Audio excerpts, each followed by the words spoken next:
Alors merci à tous. Déjà, en parlant de la Réunion, je suis ravi d'être là. C'est la première fois que je viens à la Réunion et même dans l'outre-mer français. Et donc, voilà, je voulais vous parler de ça parce qu'au final, se lancer depuis l'outre-mer, bon, alors, du coup, c'est la première fois que je mets les pieds ici, donc vous allez dire pourquoi il nous parle de ça. Mais ça a certains points communs avec mon parcours parce que je viens d'un outre-périphérique parisien. Et donc voilà, on va en parler. Du coup, il y a quand même des choses intéressantes que je vais essayer de vous partager par rapport à mon parcours. Il y a des gens qui se lancent ici, et donc si je peux vous éviter de faire 2-3 conneries, ça sera déjà ça. Mais donc on va pas forcément parler de WordPress, ça sera plus une conférence plus axée business sur le partage de mon expérience. Donc allez, c'est parti. Donc pour me présenter, pour ceux qui ne me connaissent pas, je suis spécialiste WordPress, donc WordPress c'est un logiciel qui sert à faire des sites. Je pense que a priori tout le monde sait ce que c'est ici.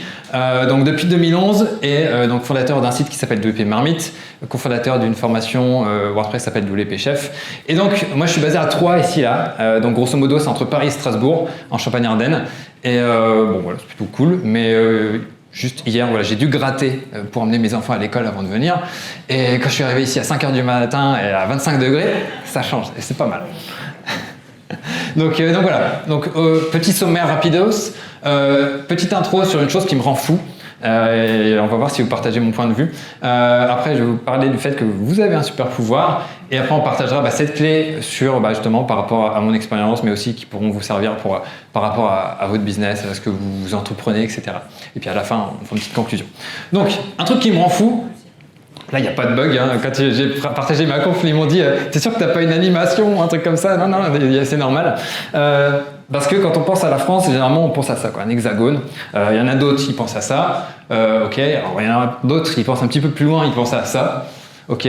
Mais un truc qui me rend fou, c'est que, voilà, en fait, il y en a aussi qui pensent que la France, c'est ça. Tout ce qu'il y a à l'extérieur, c'est des ploucs, des cendants, des ce que vous voulez. Mais voilà, il y a une certaine... certains ont une vision comme ça. Alors qu'au final, la France, c'est ça, quoi. C'est quand même pas mal de trucs. C'est 0,45% des terres émergées, une personne sur 100, grosso modo, dans le monde.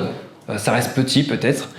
Mais au final, voilà, il y a aussi ce qu'on appelle des zones économiques exclusives. En gros, c'est toutes les zones sur lesquelles on a de la souveraineté. Et là, c'est 7% de toutes les petits trucs que vous voyez en rose, même si ça l'IA a un peu mal détouré au niveau de l'Amérique du Sud, mais voilà, grosso modo, on pèse 7%, donc là, on commence à un petit peu peser.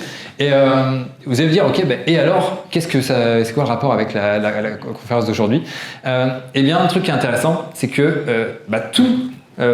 tous ces espaces-là, c'est, comme vous l'avez vu, en dehors de l'Europe. Et en ce moment, en Europe, c'est un peu le bordel. Il y a différents trucs qui se passent. Moi, je ne vais pas vous faire un cours de géopolitique, mais grosso modo, vous avez suivi les actus, c'est un peu le bordel. Et l'Europe, grosso modo, je ne sais pas c'est quoi votre vision, mais d'ici au 21e siècle, ça a l'air de plus de se transformer en espèce d'EHPAD du bout de l'Eurasie qu'autre chose, quoi. Et donc, voilà, tout va bien, c'est un peu ironique, vous l'aurez compris. Alors qu'au final, quand on est dans l'outre-mer, en fait, l'outre-mer français, ce qui est intéressant, c'est que c'est un des seuls pays du coup en Europe qui a ça, mais c'est que il y a plein d'îles. Il y a la Guyane aussi qui n'est pas une île, pour certains qui ont confondu et qui ont la ref. C'est positionné dans tous les endroits en gros qui vont compter au XXIe siècle, quoi. Océan Indien, Pacifique, côté de l'Amérique, etc. Il y a même des trucs qu'on pourrait faire super intéressants ici pour envoyer deux, trois gars qui ont fait un peu des grosses conneries. Mais voilà, il y a des choses super intéressantes. Mais niveau business, là, par exemple, à La Réunion, ce qui est super intéressant, c'est qu'on est vraiment au carrefour il y a un trafic monstre qui passe, des échanges internationaux, etc. Il y a tout l'océan Indien qui se développe. Enfin voilà. Et niveau business, il y a vraiment pas mal de choses à faire. Et ce que je voulais vous montrer, toc. Voilà, en fait, on a tendance, vu de Paris, que l'outre-mer, voilà, c'est la marge, etc. C'est un petit peu les confettis qui de la France. Mais au final, ce qu'il faut comprendre, c'est que c'est plutôt des postes avancés vers toutes les zones qui vont compter au XXIe siècle. Et alors que l'Europe, là, ça se dégrade de plus en plus. Mais voilà, je voulais vous faire prendre conscience de tout ça. Je ne sais pas si vous avez cette vision-là. Mais en tout cas, voilà, moi, c'est un peu ma vision. Et il y en a d'autres qui la partagent. Mais voilà, OSEF de Paris, il n'y a pas que Paris dans la vie. Et le foot, je m'en fous, c'est pas ma carte. Donc voilà. Et donc même certains d'entre vous l'ont bien compris, notamment Thomas qui organise des événements. Il y a d'autres personnes aussi qui font des choses à La Réunion. J'ai creusé un petit peu. J'ai eu l'occasion par le passé de croiser Vincent Robert, je ne sais pas si ça vous parle. C'est un gars qui organise aussi des conférences, etc. Et donc voilà, il y a plein d'opportunités au final quand on se met à creuser. Et ce qu'il faut bien comprendre aussi, c'est que le web est mondial, on peut être basé n'importe où, on peut avoir des clients n'importe où, vous n'êtes pas obligé d'avoir des clients à La Réunion, ils peuvent être aux États-Unis, en Europe, ailleurs, peu importe, Afrique du Sud, voilà. L'information est disponible aussi partout avec Internet et surtout maintenant il y a l'IA qui rabat les cartes, donc on peut faire des trucs de fou. Je vous en parlerai tout à l'heure au niveau des différentes clés que je vais vous partager. Alors voilà, just do it, faut y aller, faut foncer.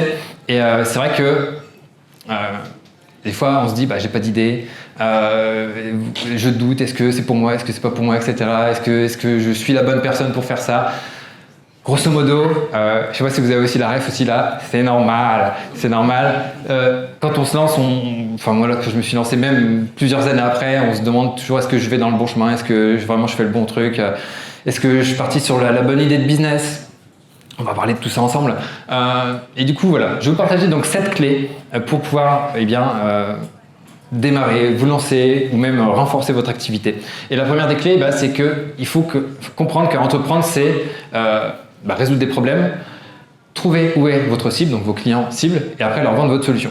C'est fou, mais moi j'ai pas compris ça tout de suite quand je me suis lancé, parce que voilà, j'ai lancé mon blog, etc. C'était marrant, je faisais de l'affiliation, je vendais des produits, mais j'avais pas forcément toute la réflexion business de dire ok, il va y avoir, comme parlait tout à l'heure Godefroy, il y a du SEA pour avoir des pubs, etc. Je monte une aide de conversion, tac tac tac, et après je vais vendre mon truc et je vais calculer en fonction de mon canal d'acquisition combien ça me rapporte, est-ce que j'ajuste, etc.